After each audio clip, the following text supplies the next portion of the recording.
Más tarde dice algo que aparentemente justifica al profeta de turno, pero demuestra el profundo racismo de la membresía de la época. Veamos. Sin embargo, ese mismo año el presidente McKay nombró un comité para investigar más sobre la restricción. Descubrieron que no había una base bíblica sólida para la política, pero que la membresía de la Iglesia no estaba preparada para su revocación. Entonces, claro, no es que el profeta no quisiera darle sacerdocio a los negros, es que los miembros no estaban listos. ¿Y qué importa si los miembros no están listos? ¿Acaso Dios tiene que hacer encuesta antes de dar mandamientos? Y vamos a ver más adelante que incluso peor, Dios tiene un problema para dar mandamientos tremendo, ¿no? Pero veamos, esta es la parte de las partes más llamativas de este video, pero veamos lo que dice acá. Entonces, si la prohibición del sacerdocio fue un error, ¿por qué Dios no la detuvo antes? Personalmente creo que hay una diferencia entre lo que Dios quiere que suceda y lo que Dios permite que suceda. Y yo he No escuchado tengo esto la antes. expectativa de que Dios corregirá de inmediato y por la fuerza mis errores, tus errores o los errores de los profetas. El Señor es muy claro en la primera sección de Doctrina y Convenios cuando dijo que Él elige las cosas débiles del mundo para llevar a cabo su obra. Él dice que los líderes. Claro, él elige gente débil, con problemas. Ponele, ahí lo tenemos a Brigham Young fumando. Y en una carta a su hijo decía, tal vez tengo que dejar de tomar café. Ok, esas son debilidades. Eso es una debilidad. Pero de ahí a decir ningún negro en el mundo va a jamás tener el sacerdocio si tiene una sola gota de sangre de Caín. Eso no es una debilidad, eso es un error garrafal. O sea, eso es algo que va a afectar la vida de la gente por siglos, Sí, décadas. por Pero eso, ¿cómo generaciones. se atreve a hablar de los errores de los profetas? Yo creo que nada más por esa frasecita bajaron todo el video. Algún líder ahí le ha de haber incomodado. ¿Cómo que errores? ¿No Puede estás viendo ser, que ya hay mucho ataque? puede ser, pero el reconocer los errores de los profetas los humaniza, ¿no? Y nos ayuda a justificar este tipo de estupidez. Pero bueno, a ver qué dice. Cometerán errores y pecarán. En la vida, en la tierra, eso es solo un hecho. Quizás haríamos bien en escuchar el consejo de Moroni en el libro de Mormón. No me condenéis por mi imperfección, ni a mi Padre por causa de su imperfección, ni a los que han escrito antes de él. Más bien, dad gracias a Dios que os ha manifestado nuestras imperfecciones para que aprendáis a ser más sabios de lo que nosotros lo hemos sido. Cuando se trata de la prohibición del sacerdocio, creo que Dios estaba dispuesto a esperar pacientemente a que nuestras voluntades unificadas se alinearan con su voluntad. Ok. Esa escritura de Moroni, ¿no? Que dice que no me condenéis a mí ni a mi padre. Estoy casi seguro que fue José Smith, ¿no? O sea, pensando en él mismo. Yo no nos condenes a mí ni a mi padre. No tengo pruebas, pero tampoco tengo dudas. Pero, Es pero probable. en serio, pero bueno, esta forma de ver las cosas de que los líderes son imperfectos y hay que perdonar 100 años de racismo porque son imperfectos, es, es tan dañina, es tan, no sé, retrógrada, es como decir, es justificar las cosas, los errores del pasado, simplemente porque, no aceptarlos, justificarlos, simplemente por el hecho de que son de tu religión. O sea, ¿qué te van a decir otras personas de otra religión? O sea, yo trato de ser empático, ponerme en los zapatos de otra religión. Y incluso en la iglesia se critica mucho otras religiones. Se habla tal vez no en las clases, ¿verdad? Pero entre los miembros se habla. No, jaja, mira, los testigos de Jehová que prohíben donar sangre. Uy, están bien fritos, son unos macaneros, así es en Paraguay. No, esos están bien, se fueron al caño y critican mucho los errores de las religiones, claro que son errores porque se comprueban, pero sus propios errores, no. Ahora resulta que nuestra iglesia tiene errores, pero son de los hombres. O sea, pero oye, tú eres la iglesia.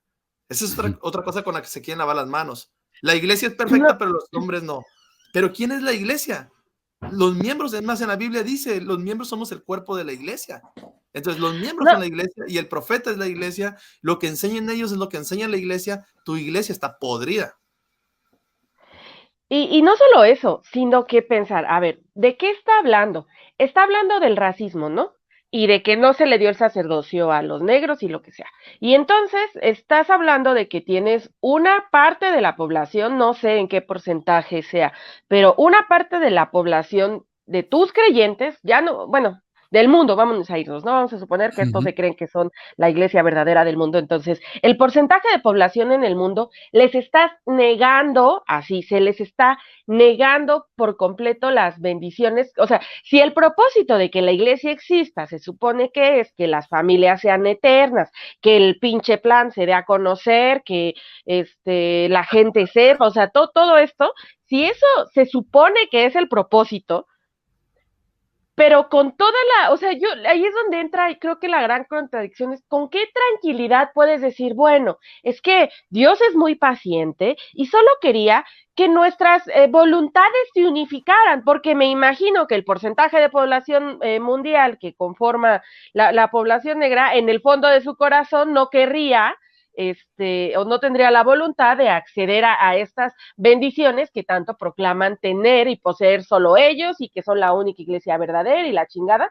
Entonces, es es que ahí es donde decir, ¿qué contradicción tan más grande? O sea, ¿de qué está hablando?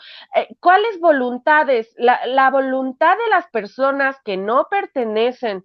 Y ya luego, si quieren, o sea, no sé, yo por ahí estoy pensando, preparando un programa para hablar un poco de esto en este punto, pero la raza en sí no existe, ¿no? O sea, la raza es una cuestión cultural, no existe en un sentido biológico, o sea, no hay una parte Exacto. del ADN así que diga, este es negro o este es Sí, no, asiático o así, sí. sino son características que por donde nacen.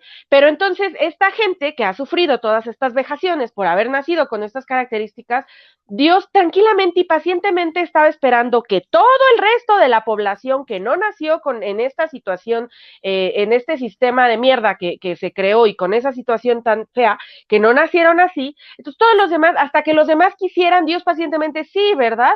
O sea, ¿qué clase de Dios es ese? ¿Dónde está la justicia? ¿Dónde está el hecho de que las personas, todas las personas pueden acceder? O sea, el que la expiación fuera universal, el que todas las cosas que enseñan, que podrían tener sentido para alguien que cree en estas cosas, que tiene ganas de creer en un cielo y en un señor barbón. O sea, pero ¿qué clase de señor barbón? Porque a mí me parece bastante culero el Dios que están presentando aquí. O sea, ya Claro. vamos a dejar a un lado si fueron los profetas o no. ¿Qué clase de Dios es ese? Y ese es el No, no. pensamiento religioso sectario que hace daño, de los que más hacen daño, ese tipo de pensamiento religioso sectario. En todas las religiones tienen sus errores, tienen sus fallas y justifican diciendo que Dios lo mandó, ¿verdad? Yo me imagino que Dios, o sea, si Dios existe, Él está viéndonos así nomás diciendo, estos hijos de su, ¿cómo son buenos para pasar la bolita, para echar la culpa de todas las cosas que son sus errores humanos, las doctrinas y prácticas que ellos mismos ponen? ¿Cómo? Ah, sí, en la Biblia pusieron que hay que apedrear a la mujer que es infiel, ¿no?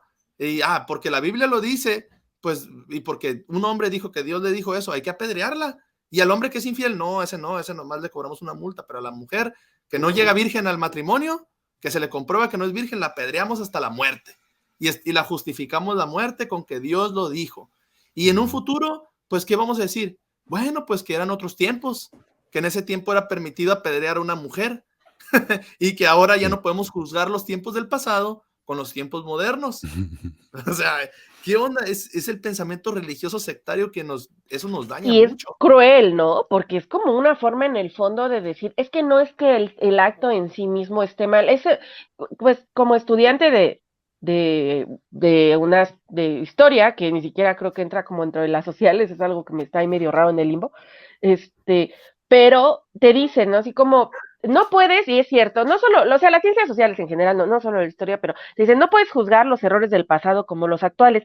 Y hay algo de verdad en eso, en el sentido de que no, o sea, por ejemplo, este es un ejemplo muy estúpido, por ejemplo, los médicos que utilizaban estas madres, ¿cómo se llaman? Que les hacían las sangrías, lo que les ponían así en la piel, y todo eran sangrías, y lo único que encontraban para cuando alguien se Sanguijuelas. enfermaba, sanguijuelas, era sacarle sangre, porque era el conocimiento que en ese momento tenían, y a lo mejor estas personas tenían las mejores intenciones, pero se estaban comportando, o se estaban haciendo algo que no iba a tener ningún efecto positivo. En ese sentido, así es cuando dentro de las ciencias sociales puedes decir, no juzgues a las personas del pasado con el conocimiento que se tiene de ahorita, porque pues es cierto, ¿no? O sea, es diferente.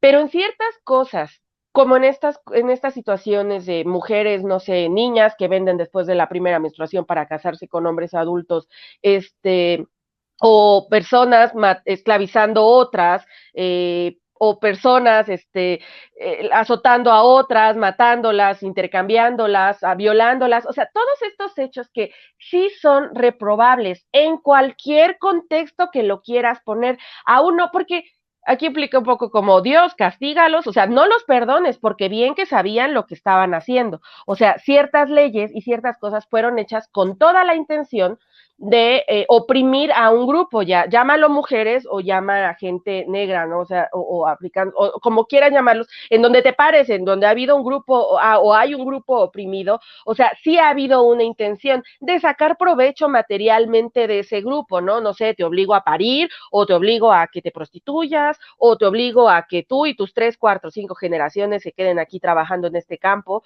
o sea, hay una sí hay una, o sea, no puedes decir, ay, no los juzgues, no, claro que sí, porque hay una intención y es una intención de chingar, o sea, aquí y en China, que no lo vean, que en las tripas no les duela, que haya gente que haya vivido en esa misma época y haya podido vivir su vida como si nada, ajena a esta problemática de otras personas oprimidas, no los vuelve inocentes a todos de alguna forma, ¿no? Simplemente habla para mí de cuánta mierda podemos soportar como humanidad antes de empezar a decir que algo no es correcto, ¿no? Antes de que nos toque la empatía. Sí. Ahora yo tengo un par de comentarios de las cosas que han dicho. Esto de que no hay que juzgar a la gente porque en el pasado las cosas eran diferentes. Hay que entender una cosa. Cuando José Smith dijo que los negros debían ser obedientes a sus amos, ya había gente que estaba en contra de la esclavitud, porque les parecía algo aborrecedor. O sea, ya en su época había gente que pensaba diferente. Otra cosa, Dios no vive en el tiempo. Dios vive fuera del tiempo, ¿verdad? Él sabe todas las cosas. Entonces, ¿por qué Dios hace 150 años pensaba diferente que ahora? Dios podría haberle dicho a José Smith, esto es un problema, esto va a ser un problema en el futuro para la iglesia, no se metan con esto o tomen tal posición porque es lo moral. Si nosotros hoy en día nos damos cuenta que la esclavitud es inmoral, estamos siendo más morales que Dios en la época de José Smith, me parece a mí. Estaba hablando Marco de quién es la gente, quién es la iglesia, ¿no? Decimos, la iglesia es perfecta, los miembros no. Cuando yo hablo de la iglesia y los miembros se me ofenden, me dicen, me estás ofendiendo a mí porque yo soy la iglesia. Pero entonces a veces dicen, no, nosotros no somos la iglesia es el evangelio, qué sé yo. Pero mira lo que le pasó al apóstol ya no me acuerdo cómo se llama, que él fue y dio un discurso diciendo que la iglesia es tan verdadera como lo sea el evangelio. Si el evangelio es verdadero y la iglesia sigue lo que dice el evangelio, entonces la iglesia va a ser perfecta. Pero en cuanto se desvíe de lo que dice el evangelio, la iglesia ya no es perfecta. ¿Qué está diciendo? Que la iglesia y el evangelio son dos cosas diferentes. El de Pullman. ¿Y qué hizo la iglesia? Le hizo grabar el discurso de nuevo diciendo que la iglesia y el evangelio son exactamente lo mismo y que los dos son perfectos. Y es curioso también lo que dijiste de que José Smith cuando escribió esa escritura diciendo no me juzguéis a mí ni a mi padre. Hay un libro muy interesante que se llama Dentro de la mente de José Smith, que es un psicólogo analizando a José Smith basándose en el libro de Mormón, asumiendo que el libro de Mormón es un libro escrito por José Smith, ¿verdad? No es un libro divino. Y él dice, toma muchas escrituras y las analiza poniéndolo en el contexto histórico de José y diciendo, mira lo que pasa acá.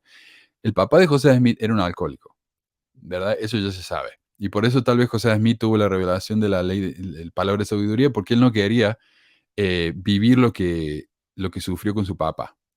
Pero entonces él está ahí diciendo, no me juzgues a mí ni a mi padre. Porque el papá de José Smith era un patriarca de la iglesia. Entonces, ¿cómo podemos seguir a un patriarca que es un alcohólico?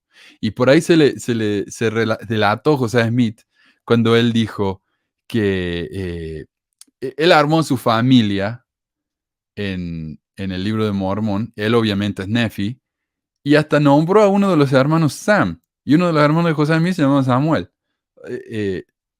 A mí me parece que ahí fue un Freudian slip, ¿cómo se llama? Un desliz freudiano. Sí. Sí, Ajá. ahí está. Pero bueno, Es toda una proyección de él. Un Pues lapsus. una proyección de un él. lapsus. Sí, la historia de Ley y de Nefi es lo que él quisiera, ¿no? Para su propia vida.